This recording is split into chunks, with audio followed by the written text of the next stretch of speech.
Good morning, everyone. Thank you very much for the Middle East Council for the invitation and organizing this event. I will focus on 3 points. First, the state of the regime, or what's left from the regime, from the Assad regime, and the state of the opposition, of course, including the Free Syrian Army. The second point, about the regional implication of the conflict in Syria, and the third about the US option, which everyone connected. Now it has been 18 months since the Syrian uprising started in March last year, with the Assad regime systematic killings and widespread killings. And now, of course, more and more use of the Air Force. Yesterday, as example, for the first time using the rockets in al-Assad and in Damascus and Aleppo. This is the first time ever where in Syrian history, which back 10,000 years, we see one of the leaders or the president of the country who's shelling his own capital. This is, of course, very alarming for the population in Damascus, and no one expected that will happen. The number of the people who have been killed, the civilians, exceed now 18,000, included 1,800 children under 18 years old. And of course, if we calculate the percentage, that means 7% of the victims are children. In normal wars, the percent, according to the Red Cross, is 3 to 5%. This is up to normal. This is give you a sense that how much those children has been systematically targeted by the Assad regime. Of course, the number of the people who've been detained exceed 30,000. We believe the number is much higher. According to the Human Rights Watch, the last report, they released more than 27 secret prisons in Syria, especially in the military bases. And of course, the number of the missing people and the number of the refugees exceeding day by day, especially of the attack in Damascus and Aleppo, which according to the UN, more than 1.5 million has been displaced inside the country, and more than 500,000 in Lebanon, Jordan, Turkey, and in Iraq. The Assad regime, of course, big blue was the explosion in Damascus, which targeted what's called the Crisis Management Group. Since the uprising started, the Assad regime established what's called the Crisis Management Group under the leadership of the National Security Office. This is under the leadership of the Ba'ath Party, but mainly who's included in the National Group Management Group. It's the head of all the security branches, the 4 security branches, along with the Ministry of Defense, Ministry of Interior, and the Deputy Minister of Defense, which his brother-in-law, Asif Shawkat. Those 10 or 12 people who are taking decisions day by day, who's giving the orders to the military groups or the military groups or the security to go to attack on all the demonstrations or attack all the areas and give orders to detain people. And it was big blow and explosion within the security, of course, which left 5 of those leaders has been killed. Especially the Ministry of Defense, Ministry of Interior, and the head of the Crisis Management Group, and the chief of or the president of the National Security Office. After that, we expected that the Assad regime will go 2 ways. Then the Assad regime will accept to do some compromise, because at least he lost his brother-in-law, Asif Shawkat. Is basically the #1 guy in Syria since the uprising started. And he was responsible on the shelling and in the killings in Homs area, destruction in the Homs area. Or the other scenario, which was most likely, the Assad regime will go became more aggressive and against his own people. And this is what's happened. Now the Assad regime gives the orders for the Air Force to attack the areas in different ways. But at the same time, this big blow shows the strength of the Free Syrian Army. Now the Free Syrian Army control most of the border area with Turkey and with Iraq, still tenth in the hand of the Assad regime, but all other crossing borders points with Turkey and with Iraq in the hand of the Free Syrian Army, with the Free Syrian Army. And basically the Free Syrian Army control, according to the UN, to the head of the UN mission, more than 40% of their territories in Syria, which of course now it's became increased because most of the Aleppo suburb in the hand of the Free Syrian Army, and of course in the northern part of Syria, and many areas in Damascus suburb and in Daraa.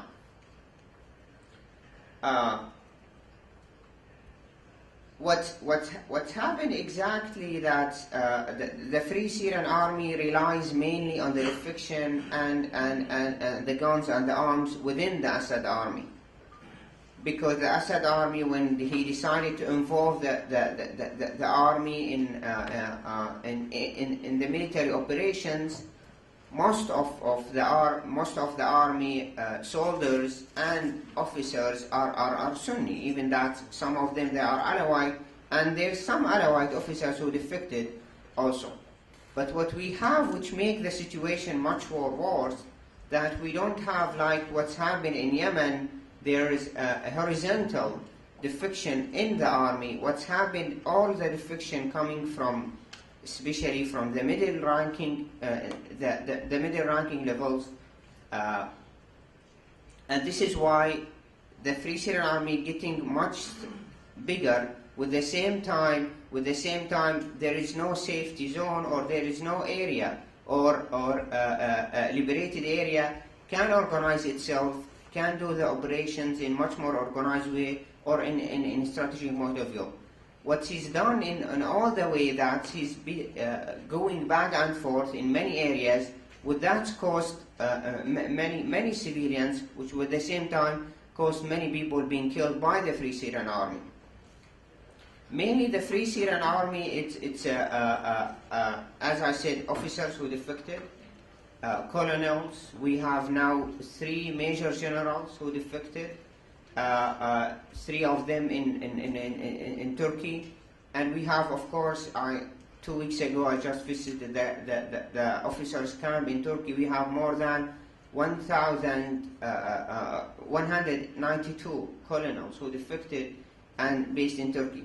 But most effective, of course, the colonels and the middle rankings officers who defected and stayed inside the country, especially in the area Rastan, Homs, and in Damascus suburb.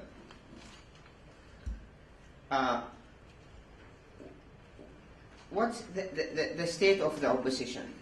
Exactly, the state of the opposition connected to the role of the international community.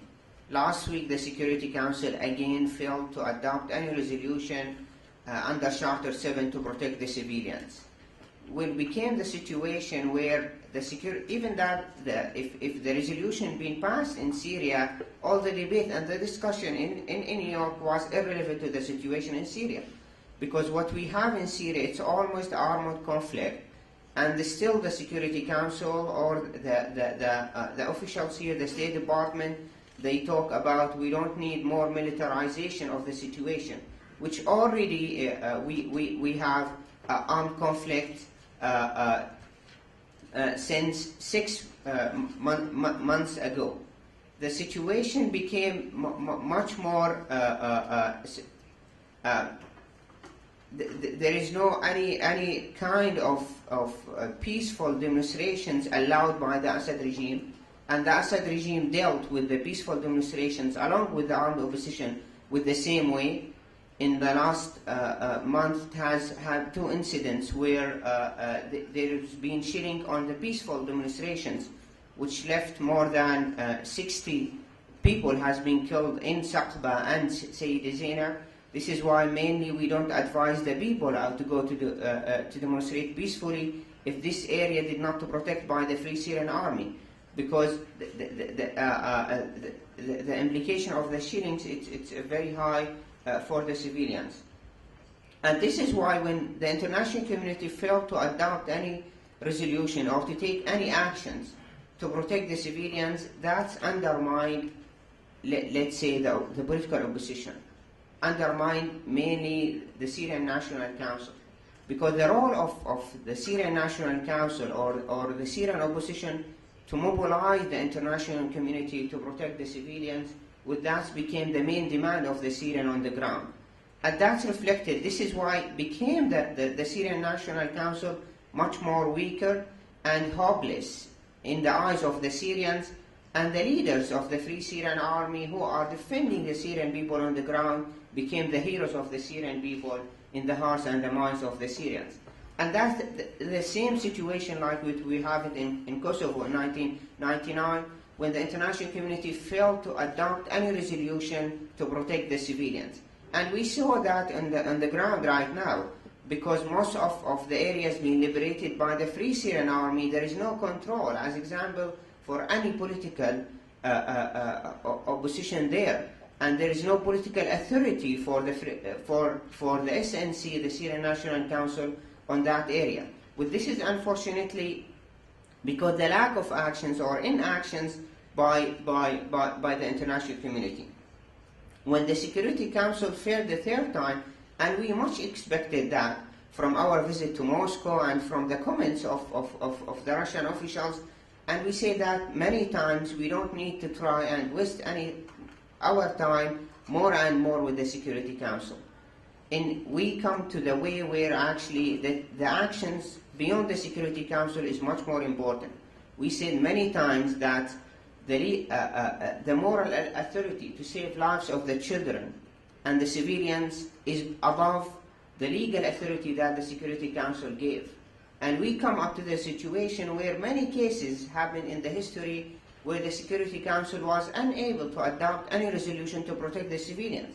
This is why we have the Friends of Syria Conference, and should they have very definite agenda to take any actions to protect the civilians. Of course, now we see more strength to the Free Syrian Army and more areas liberated, but I don't think or expected that the Free Syrian Army will be able to liberate Damascus or Aleppo or to enforce Bashar al-Assad to step aside any soon. May the situation getting much deeper and more civilians will be killed, because the Free Syrian Army has no any tanks, weapons or any crafts. But this is now the much priority for the Free Syrian Army. What's more important right now for the US to take a historical decision, to take actions beyond the Security Council, to mobilize the international community within the Friends of Syria Conference to implement the safety zone along with the Turkish border, and Jordan much more expected and enthusiastic than before to implement the safety zone also between the Jordanian and the Syrian border.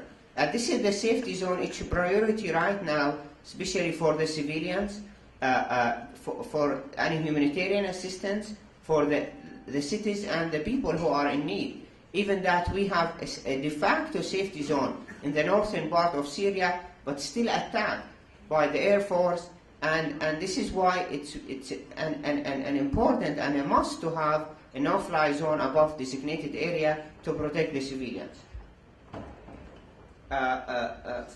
Finally, many questions now about the chemical weapons and about the transition.